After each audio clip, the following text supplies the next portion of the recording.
Welcome to Marketing, Media, and Money, your go-to podcast for proven profitable strategies, secrets, and resources from industry experts and global influencers to help you scale your business, shorten your learning curve, and stand out in a crowded, noisy marketplace. Here's your host, award-winning marketing and media strategist and international speaker, Patty Farmer. Hello, everyone, and welcome to this week's edition of the Marketing, Media, and Money podcast. And I am very, very excited about this episode. I'm excited because I'm having somebody that I really respect and admire, and we're talking about my absolute favorite topic. And we're going to be talking about some do's and don'ts and probably some things that people get very, very confused about. So we're going to talk about networking, right? And everybody has a lot to say about networking. But what if networking could be more than just shaking hands, elevator pitches, and exchanging business cards? Imagine transforming your connections into powerful, long-term relationships that fueled your business growth and align with your brand values. You could discover how to identify true power partners, how to prioritize events that encourage genuine connections, and ensure that every interaction brings meaningful returns. And I think that is really important. And it's what happens if you're doing it right, because it is called networking for a reason, right? And so I think being intentional about everything you do really matters. So I am excited about, really deep diving into this conversation. So let me tell you about our guest. So Dawn Mullarney is the owner of Unique Connector, and she is a strategic networking expert who helps clients turn connections into powerful partnerships. With a wealth of experience in wealth management and male-dominated industries, Dawn is celebrated for her Midas touch in transforming businesses through authentic relationship building. Known for her empathy, strategic mindset, and vast network, she empowers business owners and professionals to boost brand authenticity, strengthen teams, and drive growth through meaningful collaboration and networking. So I have to tell you, Dawn, I'm so excited that you're here, and I cannot wait to get into this conversation. Thank you so much for having me. So thankful we met. Oh, I'm so thankful too. And, before we jump in, one of the things that I hear all the time, like literally if I had $1 for every time I heard it, right, is that when people think about networking, it's always thinking about what is the ROI, right? And they will join things and it's like they're going to give an elevator pitch, tell everybody why they should hire them, hand out a business cards, and why am I not making, $2,000 this month, right? Because to them, they're thinking ROI means return on investment. Now, I'm going to say to start us off is that I don't believe that's necessarily true. And I think ROI is not always money. The best ROI I ever get is the opportunities that I get to be on other people's platforms, the relationships that I build. And dare I say that for me, ROI really is more about the return on the influence that you create rather than the investment that you make. And if you do invest and you join something for a year, like you shouldn't even be thinking about what's the return on your investment till the year is over, not till the week is over. So I have to just kind of set that. I know that you kind of agree with me there. So let's kind of talk about that, because I really feel that when you're creating connections, that goes beyond typical or traditional networking. So for you, what would you say the first steps that professionals should take to form meaningful, lasting relationships? I always think of give. I think it's always sometimes for some reason when they think of networking, they think of receiving all the time. And I'm thinking, how can I give? How can I be curious? How can I gain some knowledge? I mean, if we know everything, then we're obviously dead. So that's how I always go into things, that I'm going to learn from this opportunity and hopefully can make a deeper relationship with this person, because you never know what can come out of it. It's kind of this moment of curious. We don't know what each other's journey fully is, what knowledge, what resources, what circles they're in.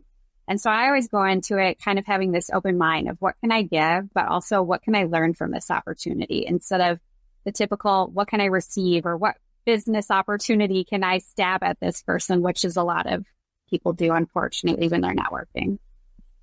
Absolutely. I always feel like when I am looking at something or considering joining something, the very first thing that I think of, is there a place or a way for me to contribute? Right? Because I really believe, and my motto is really that, lead with contribution and compensation will follow, but it always starts with contribution. So I always want to look at everything and say, is there a place here for me to contribute? Because if there isn't, it's probably not the right fit for me. I'm kind of an educator at heart, but I just really feel like it all starts with contribution, and it kind of sets the culture, really, of what is it really all about. And I think that is just so important, especially when you want to, really build relationships. I'm always telling everybody all the time, the only difference really between a contact when you meet someone and a contract when they hire you is the R. And that R stands for relationships. It's almost the same word, except for the R, and that's what the R stands for. And I think that really is what it needs to be all about. Although we both know that there's a lot of talk about that. And even though there are times where people will say, oh, yes, I'm all about that. I'm not about transactions. I'm really about, really building relationships.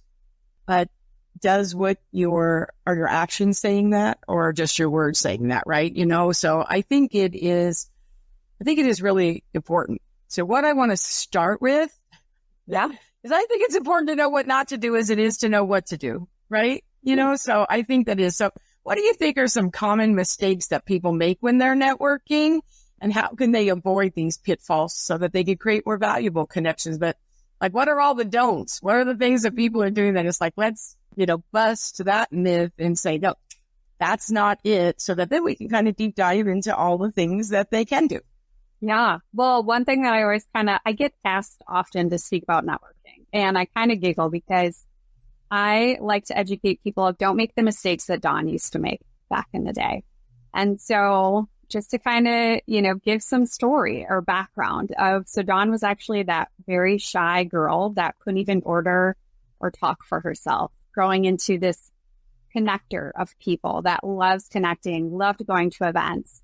And so networking or building connection is not a typical thing that you're taught at college or even in high school at times. It's kind of like throw you in the deep end, figure it out. And, I did have a great boss and mentor that kind of saw I was intrigued by this.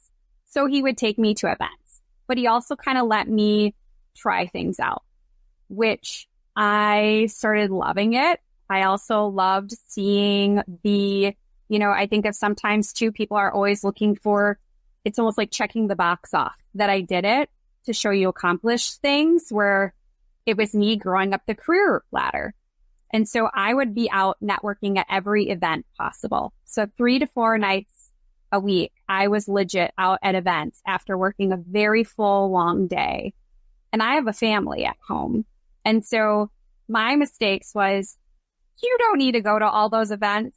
You don't need to go to those huge events that are thousands of people, because are you ever going to make deep connection with people? No, it's so loud in the room. You're just a fish in the sea. And so a couple mistakes is just, you don't need to go to all of the events that everybody expects you to go to. Do not just go around and hand out your business card like a crazy person. It's not about just grabbing as many business cards as you can get. And then also too, just think more strategically. I think we all forget that it's not about always going and meeting all new people. What about people that you already know? And so that's where I'm always trying to learn from my mistakes, because I was that crazy woman that would work a ton, very long hours, always on the go, that they actually thought I had a stroke at age 35. And so that's why I try and tell people how to be more strategic, smarter, and don't make mistakes that I used to make. I think that's really important too, because I think maybe way back in the day, I was going to a lot of things, but really, I think part of what it is really defining what is it that you want out of it.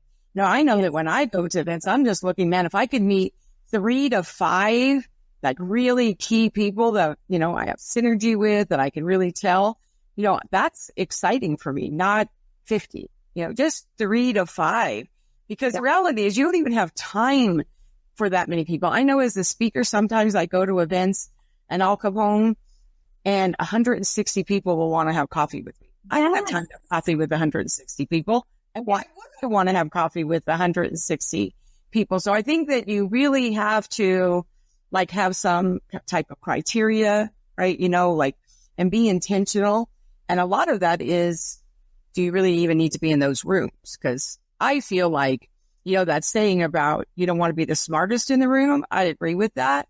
But sometimes, do you even need to be in that room? Like really be thinking about, it's really about being in the right rooms, right? With the right people at the right time. So you really got to have to know, you know, what are some questions you should ask yourself? What should you be thinking about? So that, is that really the right room? So, you know, with all of those events you used to go to, right? Oh my goodness, Dawn, right? Like what is it that you do now? Like what kind of, whether it's inner criteria or like written down criteria, but what is it that you do now that helps you to really discern what rooms you want to be in and when? Because for me, one of the things that I'm going to say is I believe that business should be done during business hours. That's just for me. And I have found that people who do all these nighttime things and they're like in a bar and they're doing all that. Like, yes, I do think that there are some industries that business does get done there, but it's not how I do my business. Right. And even for events, when I see people that have events and they're like, oh yeah, we're doing it Saturday and Sunday. I'm like, why? Like, I don't do my business events on Saturday and Sunday. Right. You know, so I feel like people who do go to those type of events, now, sometimes you're going to a conference. That's a little bit different, right? But when we're just talking about like local events or whatever, I kind of feel like you really need to think about why are they doing those? So for example, are they having it at night because the people there have jobs? Like they're working during the day and this is their side hustle. Okay, nothing wrong with that. But are people who have jobs and are working a side hustle your people? Right? You know, and if they are, fabulous. But if they're not, is that where you need to be? Right? People who literally have time to run their business on Saturdays and Sundays during the day in a local market or something like that. Why? You know, why? You know, and so I think that you have to ask yourself that. It's not that there's a right or wrong answer. It's more that is the answer should tell you, is that where your people are? So what kind of things do you do when you're thinking about what events you want to go to and what events you don't want to go to? And, you know, what kind of things do you put into play to be intentional and choose? Yeah. Well, I guess one thing I do want to say is my mindset in the past was always about quantity. It was never sometimes about quality sometimes. And so I am always trying to think, how can I have quality time with people? And so I have tried different things through even my entrepreneurship for me to learn, because that too, know that, you know, we're always learning, and how can we learn and grow and make things better? I'm not perfect at networking. Trust me. You know, there's people that I haven't been able to reconnect with, but I am always trying to bring people together. So I'm one that if I have to be the glue to bring people so they can meet new people, cool. And I've really learned that it is about the quality, because before, in my eyes, which I still have to keep reminding myself this sometimes, if the room is not packed, oh my gosh, it must not be good. Where I have to be like, no, look at these deep connections these people are making, and I'm able to strategically work around the room. So I'm one that brings people together, but then I'm also very strategic about where I'm going to go spend my time. So similar to you two is I like to work during my business hours. I'm really trying to be a better mom. I need to be more home. I missed a lot of my child's babyhood by working a lot. And so I'm very intentional about that. Sometimes I do go to an event, and I think that's the other part too, is understanding why you're going. Sometimes I realize I need to go into a room where I don't know anybody to kind of almost energize me and kind of have that risky moment where it's like, okay, this is uncomfortable, but I got to do it. And I do different weird things to test myself, and also to give me a new exposure or to try new things. And I think that's the part too, is I'm always trying to be curious of, you can find ways to connect with people that have similar interests to you. You don't have to do the typical networking and go to the big typical events.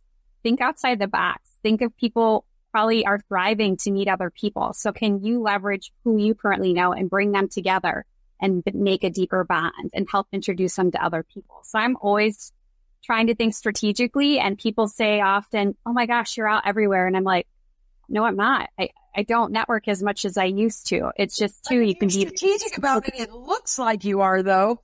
And you're strategic about it. People think, oh my gosh, I see you everywhere. And I think there's a skill in that, right? And I think that is really important. But one of the things you said that I think is really important to note, real nugget here, is that you do need to put yourself out there and go to new places. Because one of the things that I see all the time, and even my clients will ask me, oh, Patty, you're going to this. Oh, should I go too? Right. And I'm like, well, if I thought that you should be there, you're my client, I would actually tell you that you should be there. But I think, and especially women, we love this whole buddy system thing, and we want to walk in a room with all of our friends. But if you ever walk in by yourself and you see other people doing that, we don't like it when we see, oh, I don't feel comfortable walking up to them because they're all kind of all with their friends. And I'm thinking there's a time for that and there's a time not for that. So one of the things that I always say is divide and conquer, because I feel like one of the biggest benefits of belonging to something is introducing your network to new people.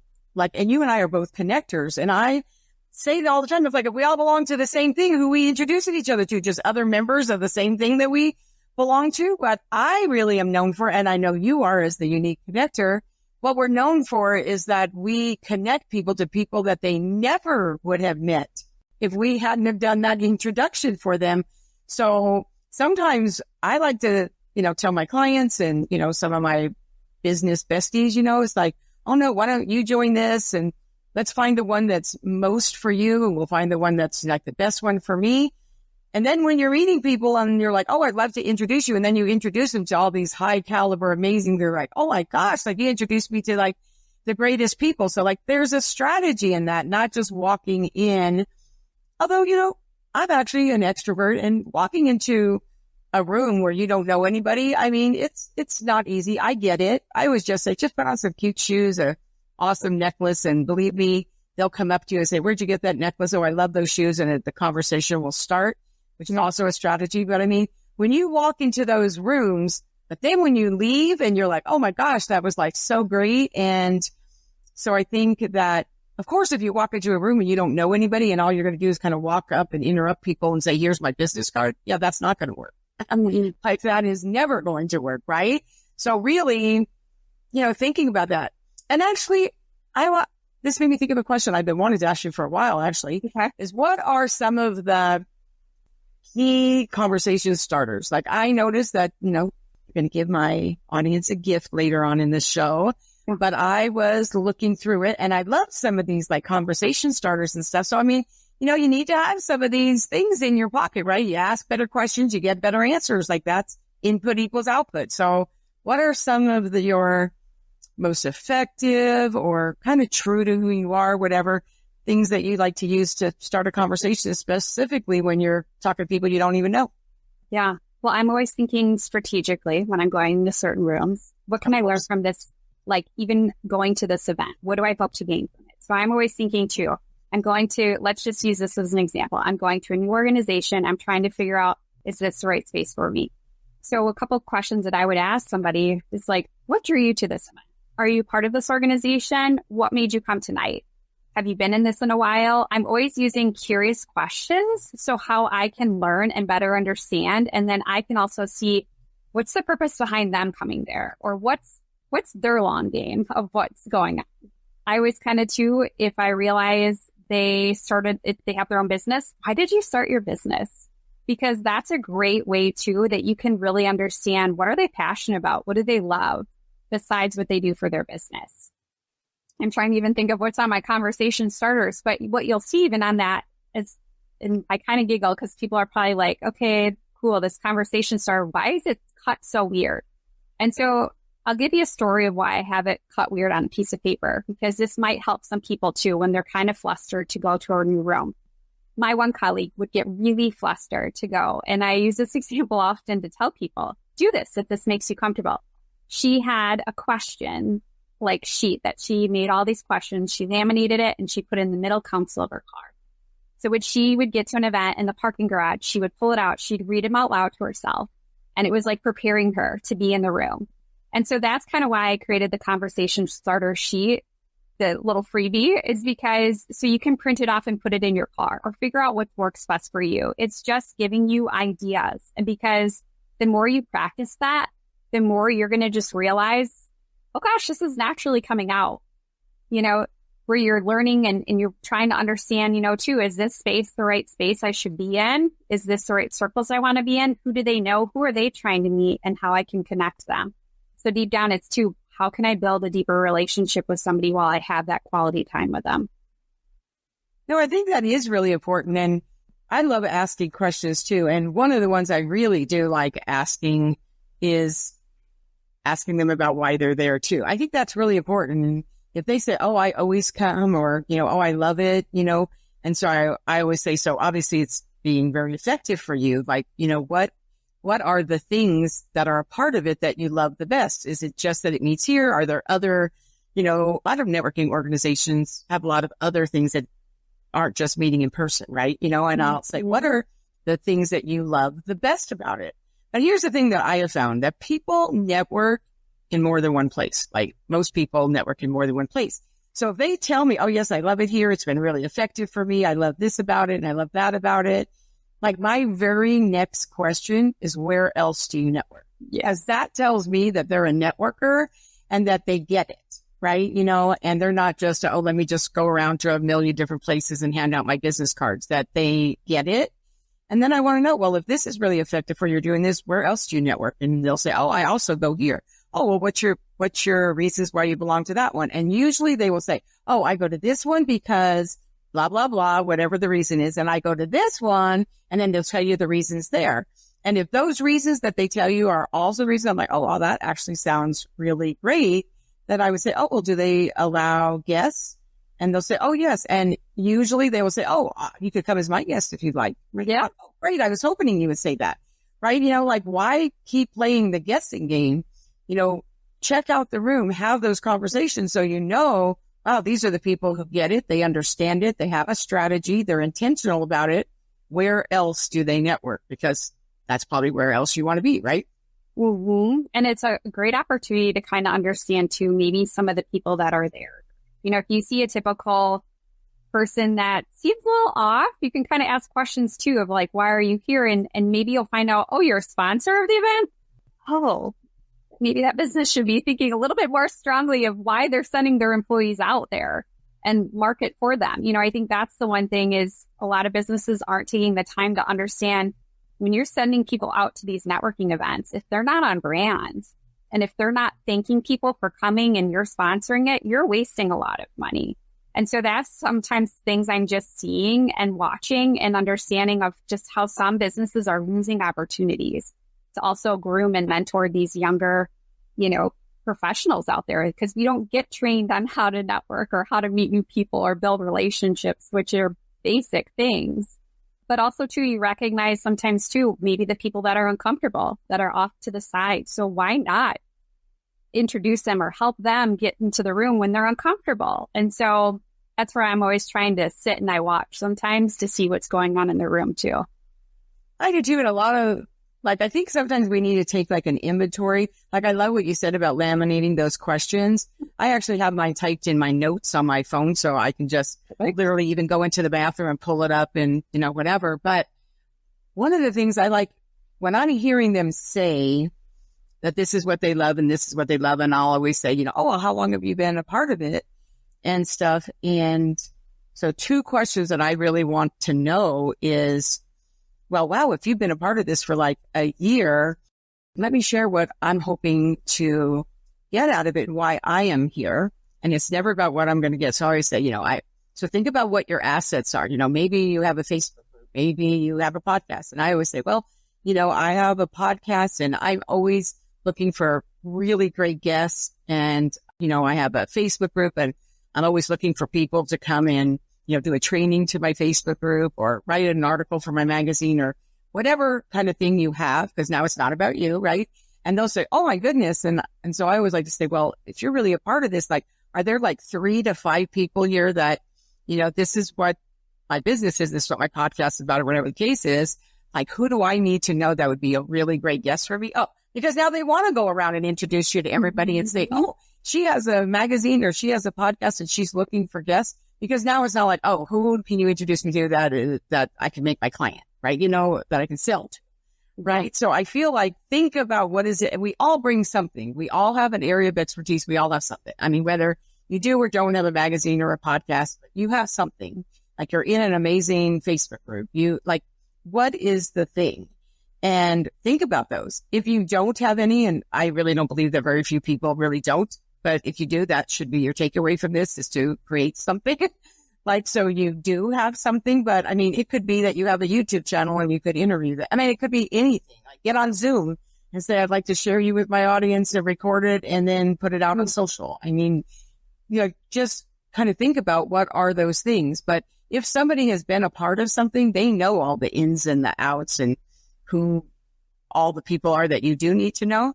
I mean, one of the things that I like to do, Dawn, is when I always like to come early and they haven't opened it, we're all standing in line and stuff. And when I do, I always see people standing in line talking to the person next to them. Now, I do that too, but you can't do that for the whole time you're there. Yes, the person I want to talk to is the person in the front that's taking the money or letting you in, because that person knows everybody. Like, she is like the gatekeeper, the keeper of the secrets. She knows everything. And so I love to get there early and say, is there anything I can do to help you? Like, I would love to help you. This is my first time. And, I kind of love to help you, kind of learn more. And they're like, oh my gosh, that's great. Could you put these over here? Could you do that? But while you're having that conversation, she's, oh, why did you come? And when you tell it, and she's like, oh, I'll tell you. And then that person will always say, see that person over there? Like, you want to know her, and they literally will do it. So it's like, why make it so hard for yourself? Like, ask the other people in the room. People love to contribute, but more than that, they actually love to share what they know. Yeah. And they see the kind-heartedness right there. You're genuine right there. And I think that's the part too, is deep down, you got to show up as you. And that's the part that I've learned over the years is show up as me. And, how can you bring your own unique self? Because I think that's the part that some of us are missing, is when you're trained to hand out your business card or sell this, it's never about building relationships. And so that's where I'm always trying to educate others of like how you can build a meaningful relationship and see what can come out of it, and how you can actually grow together. And maybe it's strategy between each other, or learning more about an industry or someone that you are trying to work with. It's all about finding those power partners to really help you grow the business or grow in your career deep down. I think so. So what would you say, Dawn? I mean, you're the unique connector. What would you say for those that are either starting out, maybe they've transitioned out of corporate? I know that's something that you know really well. So maybe they've transitioned out of corporate, and definitely networking in the corporate world is totally different than networking as an entrepreneur. And we'll kind of touch on that too. But for those that are starting out, or maybe they're refining their network, maybe they're not in the same situation as they were when they first started networking. And now they're like, you know what, that didn't really work for me so well. I'm going to kind of redefine it a little bit. So what would be some like foundational advice would you give them for creating those purposeful, impactful connections from the beginning? So that way they actually kind of get a good head start, right? Getting the foundational stuff. So they don't have to do like you and I and kind of learn along the way and make a bunch of mistakes. Yeah. Well, I think it's even just taking the time to recognize what makes me most comfortable and what makes me most uncomfortable. So if you realize virtual meetings one-on-one is where I shine, then do more of those. Or is it me going to an event once a month and meeting new people? Then find those circles that you think are intriguing to you, or that you want to learn more about, or that is maybe, I always say even too, is there a way to give back? That is a great opportunity to learn and meet different people that you wouldn't typically get to meet at a networking event sometimes. And also if you're learning for like opportunities, how to get better at hearing no for your services, fundraise for a nonprofit. That's one that's a really great way to learn how to hear no. But I honestly think it's taking time to really reflect and see, where am I in the zone and where I can be most supportive with people? Because I think everybody typically thinks I have to go out, I have to be networking and be in these spaces, where sometimes it's, Have you reached out and sent a nice comment to somebody or checked in on them and then have a coffee meeting with them and virtually, if that's where you feel most comfortable, then do that. Or if it is, having your own event and reconnecting with people. I mean, I remember one of my first events being out on my own was a ladies' night, and I was so flustered by it, bringing all the different circles together. And multiple people keep asking me, when are you going to do that again? And I'm like, oh, I was so flustered that day. But sometimes too, you got to try things that fluster yourself because you don't always realize the impact that it can make on other people. You don't always hear about it or know. So those are kind of just some things that I think is just sometimes leverage who you already know and find things that maybe are something different that you never had the opportunity to network in before. Is it a rock climbing club? Is it a yoga class? Is it some things that really intrigue you and you maybe didn't have that opportunity when you were in corporate because it wasn't the typical place that you network for that business? I think that makes sense. A lot of times when I go to a smaller networking thing where there's going to be, say, less than 40 people. So I'm always looking to see who are the 3 to 5 to 7, just who those people are. And once I actually touch base with them, I look at kind of what they do and see, is there some similarities? Do we serve the same, audience? Is there some overlap? And if there is, I always love to invite them and say, you know what? Let's honor our time. And why don't we just get on Zoom and we'll all get on there at the same time. And this way you only have to kind of share about you and what you do and what you're passionate about one time. And they all hear it and everybody kind of takes turns. And then we kind of ask each other's questions and say, so, oh, Dawn, I love that you said that you do that. Tell me more about that. And by the time you get off the phone or off Zoom, literally you've had a conversation with 5 or 7 people. And when I do it, I always have everybody what are you the most passionate about? Not really. I don't do elevator pitches. It's okay, no, tell me what you're passionate about. What do you love? What's the last exciting thing you did? Is there a project that you're working on that you're really excited about? And then at the end, I always do this thing called give, get. And I always say what is something that you can give? And what is something you'd like to get? And I always tell them up front that I'm going to ask that. So for me might be, what I can give is I can give you the opportunity to come on my podcast. Or I can give you the opportunity to whatever it is, right? Whatever my give could be. And then when they say, oh, well, what's your get could be, oh, I would love to be, introduced to other people who have podcasts, right? Other hosts, it's not like you're saying, oh, I would like you to introduce me to your clients. You don't know them well enough. I feel like when people do an introduction, there's ways for them to do an introduction that's not actually closing the deal for you. They're just doing the introduction. They're just opening the door for you. And then you have to build the relationship even more. I think that when somebody is going to introduce you to their clients, literally that is the highest form of trust there is to introduce you to their clients. And you're not going to get there in the first day. And you shouldn't even think that, right? Yeah. So I feel what are the steps to where you can serve, not sell instead, right? But I love it when you get 3 or 5 or 7 women together and, maybe co-ed too, but when you get them together, really honestly, and people are talking about, I have literally gone and had them and closed business because of a conversation talking about shoes. Yeah. People resonate, they get to know you, and then you continue the conversation, and then you have a one-on-one conversation, and then you start building that relationship. And I have been able to track back people who have hired me that came from, oh my gosh, those shoes are so cute in the bathroom. Yeah. Well, and I think that's the part too, is just bringing people together, because you never know what opportunity you're creating and what resources that you're realizing oh, I didn't realize that was a challenge that people are going through right now. It's kind of a way to keep on tabs of what's going on in the landscape. And so I'm similar to you too, where I love bringing people together, because being the connector of people, I think, is a true way to give to other people and see what relationships or new job opportunities. I feel like that's been something that's been happening so naturally, is when you hear certain things from people, oh, we're going to look for this certain person. I already have the person for you. Here you go. And they've been hired. that happens often. And I guess that's the part too, is getting to know people and to learn more about their passions and what their purpose is more impactful, because it's not just about what you sell, because you don't know where you'll be the next day or what business you might be working for or selling the next day. It's about you as a person. I think so too. Let's step back into the events for a little bit, and really an event could be a big event. It could be a smaller event.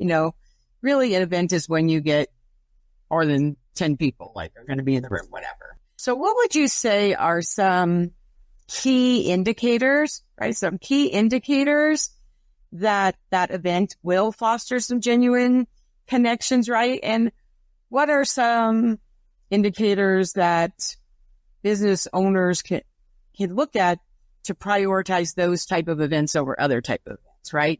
So I think it is really important to be able to prioritize which ones are the best ones for you. And there's always some indicators there. So this is what you do. So what are some key indicators that you think really tell us a lot of what people need to know? Yeah. Well, it really depends on, who you're really trying to get in front of. And sometimes it's getting in front of the people that actually may work with similar clients as you. So some people automatically think, oh, they kind of maybe could be a competitor in a way. A competitor could be your best asset and best resource for things. It's a great way to learn. Maybe they're getting different things, but also too, they can be the best referral partner for you. So I think having those events or finding those events where you actually get time to connect and get to talk quick and have that time where it's not just a, how's the weather outside, kind of thing where it's so rushed that you don't even get a moment to talk. And then two, I think, finding those ones or those people that are connectors like ourselves, where sometimes I'm called the Black Ninja and I don't even realize it, where I can see in the room, like this person needs to meet this person and I will bring them over and somehow I'm able to Black Ninja away from them and start the conversation. And I think is that where you became the Midas Touch? Is that how you got that Midas Touch name? I've been told often that all the little random things turn to gold with businesses. It's true. I've seen it. Or just even some of the people, the connections I've made, they've made business or they've got a new career. They found the person that they needed to meet. And so finding those people too that can help be that person to ignite the conversation and kick it off for them because you know so much about them, and then let them take it away from there. It's almost kind of like the matchmaker, I feel like at times. But I think one thing that some people don't always do is take time to reflect after events. Really understand, was that worth my time? Was that worth my energy? What did I get from that? What did I learn? Who did I get to meet that I probably would have never been able to meet before? But almost kind of rate it. And then also rate even beforehand, how was my energy? What did I need to hype myself up into the room? How did I show up as my best self? Oh, I was a little off today. Why was I off today?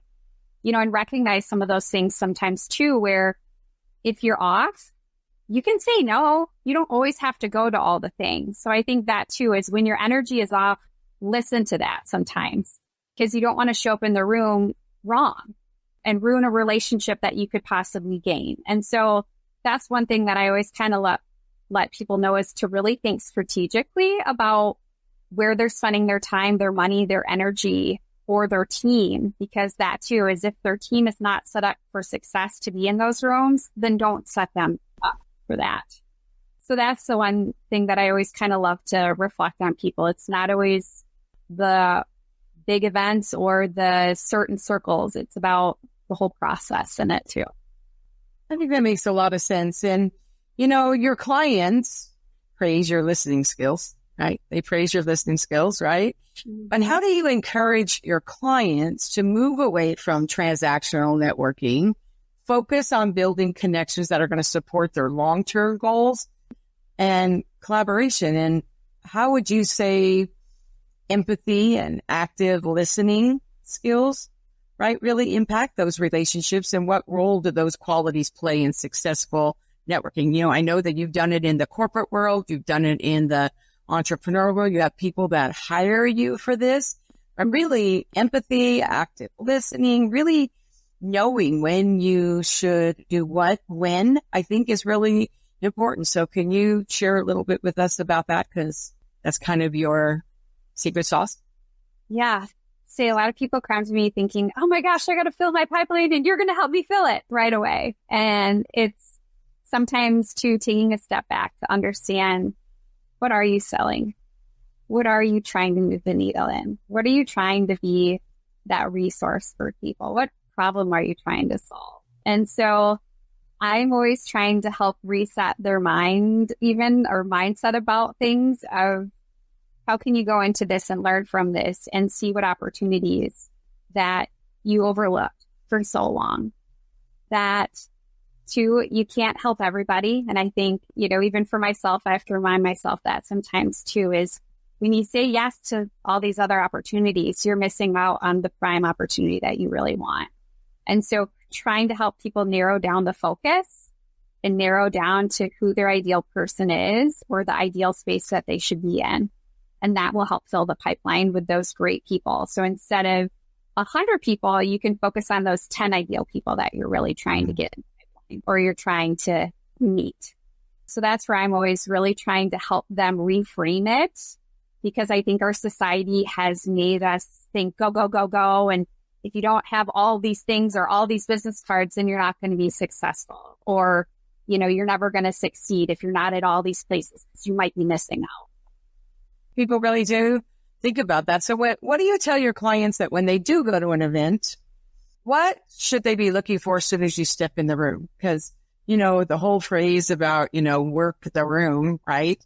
Really, honestly, there's so much more to that, because you really shouldn't be working the room, because otherwise your intentions aren't right. That you really are thinking a little bit more transactional, but there is a strategy involved, right? So when you walk into a room or your clients, you're telling your clients, and you walk into a room and say there's 35, 40, maybe even 50 people in the room, and you don't know anybody. When you walk in that room and you look at that room, I'm sure you already have a strategy before you get there, but when you walk in the room and you're seeing everybody, what's the first thing you do? And then how do you set that intention? And then kind of for me, I feel like when I get there, I just flip the switch. And then after I get home, I kind of need a little bit of patty time to kind of unwind for all that. But, so whether somebody's an introvert or an extrovert, whatever the case may be, but this is what you do, and this is people hire you and you work with your clients. Like, what do you tell them to do? And what do you do when you walk in that room? Yeah. Well, I take a moment to really take a deep breath and tell myself to be me, because I was always not doing that in the past. And looking around the room, I tell clients sometimes, if you're really nervous to walk into that big room full of all those people or all the clumps, I mean, everybody can relate to that, all the clumps. And you're like, what clump do I go to? Look for someone that's maybe by themselves.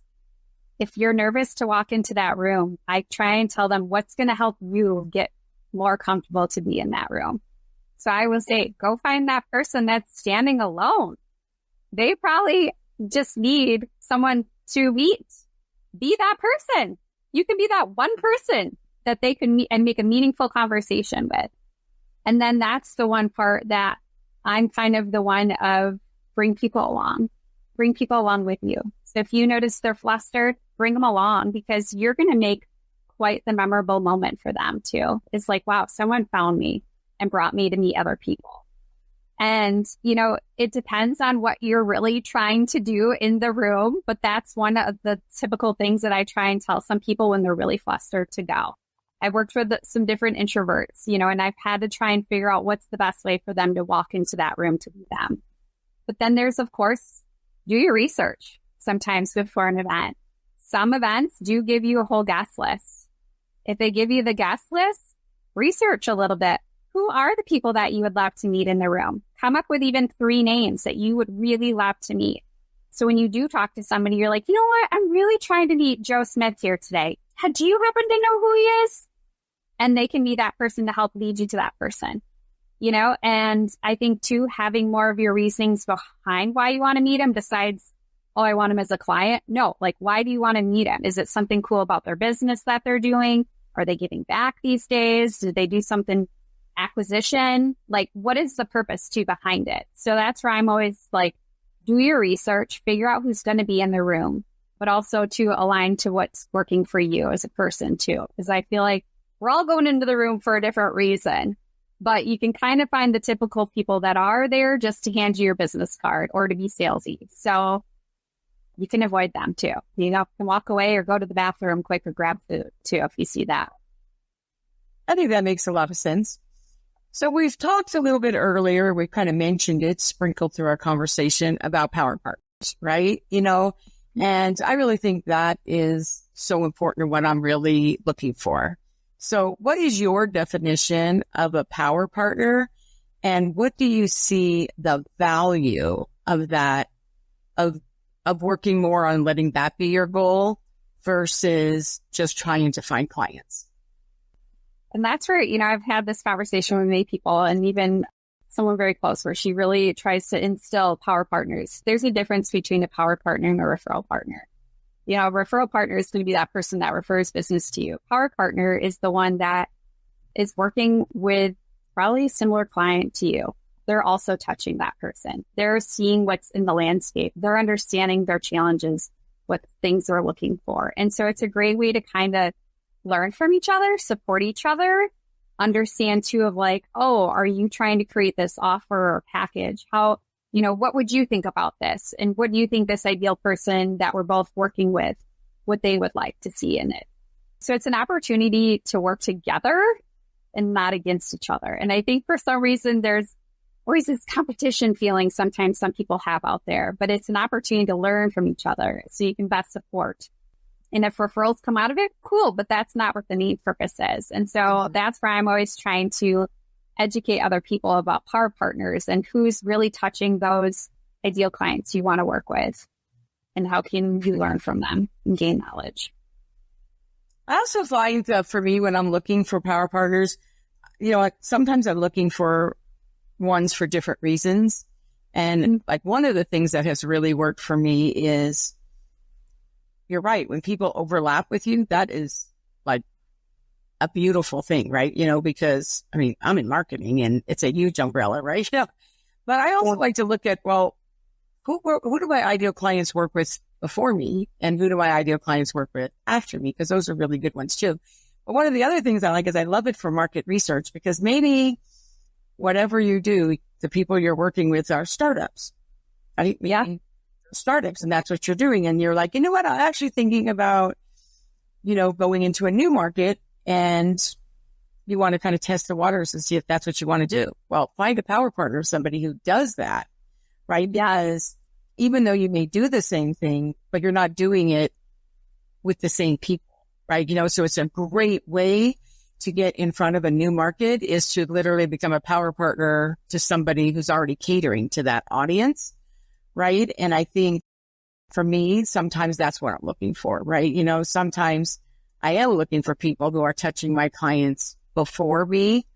And sometimes it's that after I help them, they're like, oh, I want a website, or now I need this, or now I need that. And you've just built this relationship with them. And how great is it when you can say, oh, well, while I don't do that, I do work with people that do, and I can like really introduce you to like the perfect person. Right. You know, and it's really a great way to be able to really serve them, but also serve that power partner who then through reciprocity is going to say, well, who are the people that I work with before me, and build a relationship with them. So it's actually, in my opinion, one of the easiest ones to really be able to do. So I think really thinking about what do you want in a power partner and being really clear, because you're right, being a power partner and being a referral partner is not the same thing. Now, power partners can become referral partners, right? Yes. You know, so they can, but I feel like somebody can be a power partner for you and never be a referral partner for whatever reason. I mean, yeah. And I always think of it like the typical upstream, downstream from the person, those power partners. Yes. Who else is touching them in the different stage where too, it gives you a new perspective that maybe you've been overlooking or not thinking about when it comes to a client, or you haven't seen yet, because that is maybe they're further downstream with that person that you're going to work with. So it's a great way, I think, to just get new perspectives and to think outside the box sometimes too. Actually, one of the things that you talk about that I find very interesting, and a lot of times in networking, people don't think about it, is really about the value of authentic branding, right? So one of the things that I know that you talk about is how professionals can align and boost their personal and employer brands in a way that strengthens their network and their business reputation. So I think a lot of times people, they don't think about brand and branding when they're thinking about networking. And really, I think they have a lot to do with each other. So can you talk a little bit about that? Because I think that is just a powerful topic. Yeah. Well, so I was in wealth management and banking. We had a lot of red tape, let's just say. And so let's just use LinkedIn as an example. I had to build my own personal brand, but it had to be in alignment with what I was doing. And so that was a space where I really grew my network also from being me in an authentic way, but then also still in alignment to what I was selling and what I was doing and with all the red tape. And so I think that's the part where a lot of businesses at times are missing the boat of embracing their employees to have their own brand, but make sure it's in alignment with the employee brand too. And kind of like I said earlier is, if you're not teaching them how to show up in their room, like how are they showing up even for themselves sometimes? It could be in total off alignment and not on brand at all. And so that's the one thing that I kind of really try to remind businesses is because it could really affect your brand more than you realize if you don't set them up for success and be out there branding for you the right way. And so that's where I just am always thinking strategically because you could be losing a lot of money if you're not on brand. And they aren't. I don't think people really think about that, but that is really, really important because it really is the first time somebody's going to see you. Are you on brand? Right. And they're thinking if you're in the thing where you're thinking, oh, how can I, tell a story and have them ask me for my business card or talk about business, but you're not on brand. You're actually telling them a lot without you realizing that you are actually, telling them really a lot. So when people are out there and, they want to show up as a brand and they're trying to find these power partners because they want to leverage them for business growth, right? Yeah. What do you think are some of the things they can do that would ensure that those partnerships do align with their goals so that they are showing up as their brand and it's not giving out a message that might not be the message they actually want to be putting out? Yeah. I think it's really important to kind of shadow. And this is the part too, even with, how you said earlier about the buddy system.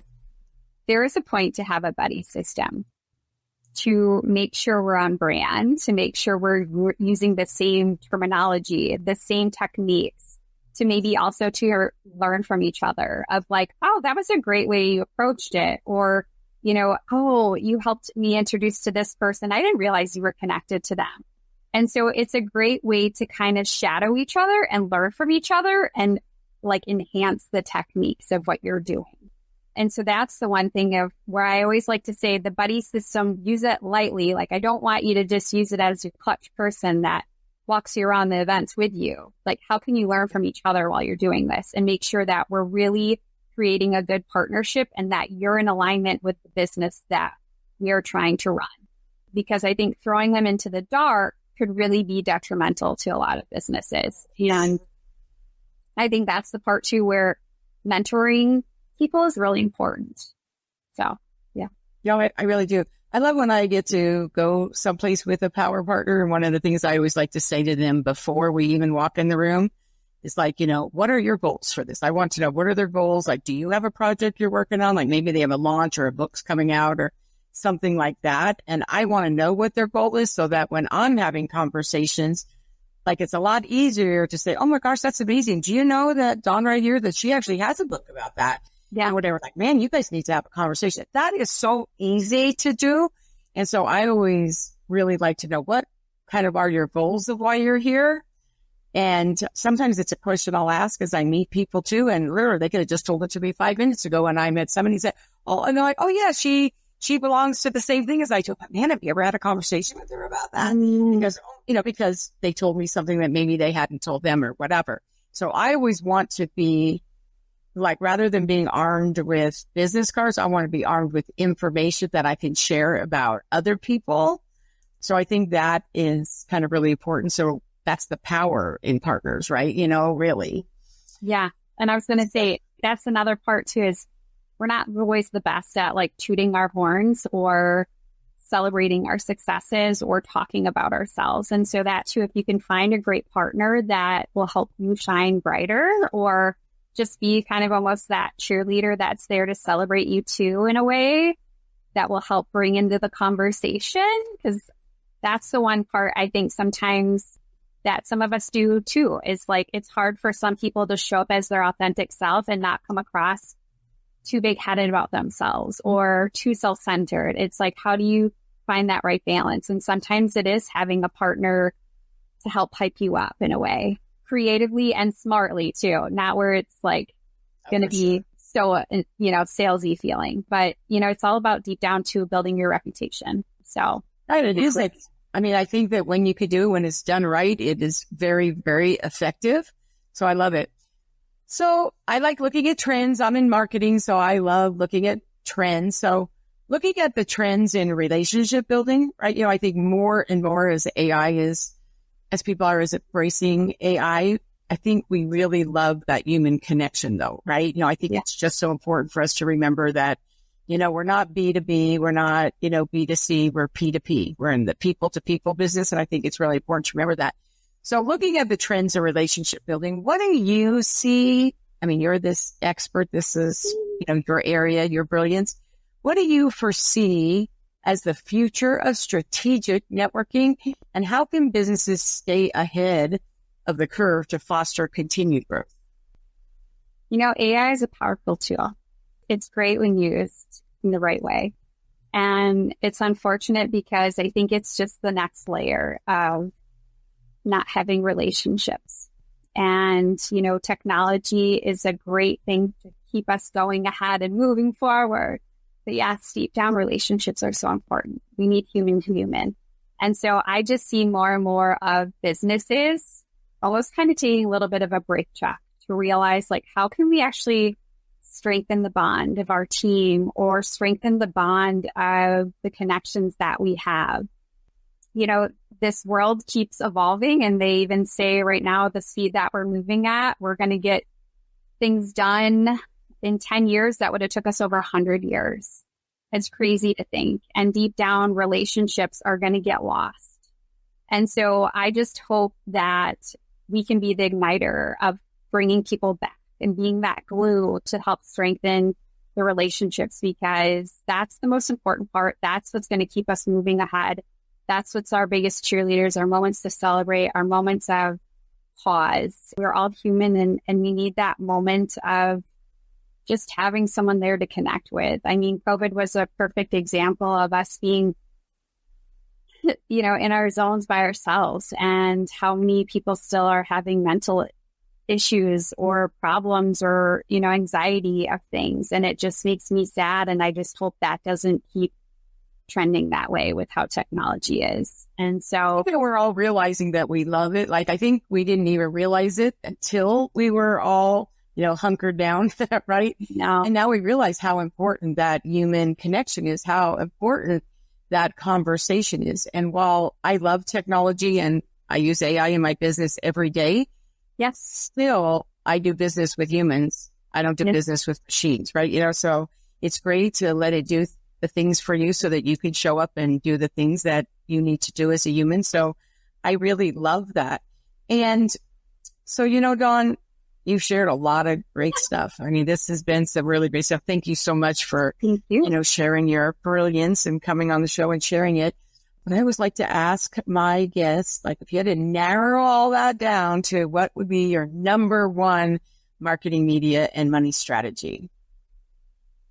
Yeah, I would say really prioritize those genuine connections over the sheer numbers. It's focus on the quality and not the quantity, and really build a network that can support you and your goals and your future. And connection is the most important thing that will help you grow, I think. I think so too, which kind of leads us right into the gift that you have for my audience. So like a great guest, you didn't come empty-handed. You have something for my audience. So why don't you tell them a little bit about it? So if you're listening or watching, just look below. You will see the button where you'll be able to get it, but tell them a little bit about it. Yeah. So my little freebie is reminders about why networking is so important and to kind of help you reframe it. So I have a word for each letter in networking to really help you realize like how important it is about nurturing relationships and it's about giving. But then I also have in there some tips or some guides for you of how to prep for an event beforehand, while you're in an event, afterwards. I mean, some of it's kind of general things, but it's also to help remind you how to get in that headspace or to remind you why you're going. And then I also have some conversation starters. I always like to kind of give people to help them think a little bit differently, create your own, and like I said earlier, the laminated sheet, it is kind of old school because was years ago when we did it. It still works. Still works. So, and like Patty said, put it in your phone, have notes, but just read it out loud and prep yourself. And then, I also always try and include, ways of how you can connect with me. I speak often, but I'm always all about connecting with people and seeing how I can bring back the biggest impact and help people learn from the mistakes that I've made over the years. And life's too short. So I appreciate you, Patty, for bringing me on. Thank you so much. And you actually have a podcast of your own. What's the name of your podcast? Determined to Succeed. I love that. And we will actually have the link to that too, because I'm going to tell you, it's a phenomenal podcast and you're going to want to go check it out. So I have to tell you, I really appreciate it. So how can people get a hold of you? So I know they're going to want to get a hold of you. What is your website so they can, connect with you? And what social media platform do you spend the most amount of time on? Yeah, I spend most of my time on LinkedIn. I also host LinkedIn local events. So feel free to hop on those. Sometimes they're in person and virtual. But I also have my website, souniqueconnector.com. But I'm all about connecting people and being that glue. So I'm all about connecting. I know that you were a unique connection for me and how we met. And I love it, but I feel so blessed to have you in my life and business. So thank you so much for being here with me, Dawn. Thank you. Appreciate you. And to my audience, thank you so much for being here again with me this week. I appreciate you showing up, and I love sharing with my audience. I love sharing the guests that I have, and in the spirit of networking, if there is somebody that you would like Dawn or I to introduce you to, please make sure that you reach out and let us know, because we would love to do the introduction if we could. And if you enjoyed today's episode, and I am sure that you did, please like, subscribe, and review the podcast on your favorite listening platform. And if you haven't already checked out our magazine, our sister, please do that as well and go to m3digitalmag.com. And until next week, I hope you have a phenomenal week. I hope you get out there and you're networking. I hope you shifted your perspective a little bit. Would love to hear how that's going to show up in your business. We would love to know. So thank you so much. We'll see you next week. Thank you for joining us today on the Marketing, Media, and Money podcast. To shorten your learning curve even more, make sure to grab your free copy of the Marketing, Media, and Money magazine at m3magazine.com. That's M3magazine.com. I promise your business will thank you.